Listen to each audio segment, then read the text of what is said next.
Most people think it's impossible to sneak into Area 51, where the US has their top-secret military base and supposedly hides UFO evidence.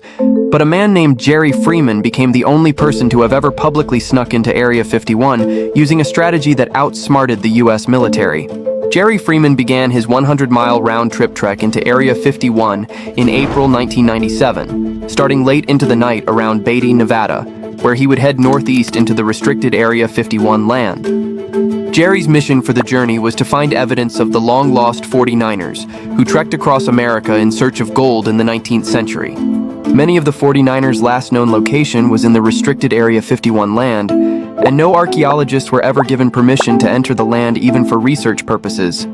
So Jerry was determined to be the first. Jerry crossed over into the restricted area in the middle of the night with only binoculars, a butane stove, enough water and food for a couple of days, and a cellular phone that he used to make coded calls to his family and friends who were aware of his journey. Jerry did most of his moving in the night hours when he wouldn't be easily seen and exposed to the scorching Nevada sun. His goal was to make it to Nellis Canyon and Papoose Lake, which is where the 49ers supposedly once stayed. But Papoose Lake is also where UFO researchers believe the US has an underground bunker, where scientists are actively trying to reverse engineer a crashed UFO. Jerry was hiding behind cactuses and also sheltering in massive craters that were formed from testing nuclear explosions.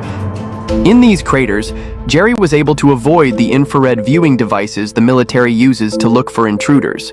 As Jerry started getting closer to the lake, he started noticing things that were getting stranger and stranger, like vibrations in the ground where he was walking, and also a massive ship that lay in the desert sand. But it wasn't until he got to the top of Cockeyed Ridge, looking down onto Papoose Lake, that Jerry noticed something completely unexpected from what all those maps previously showed. These videos take forever to make, so part 2 is coming tomorrow.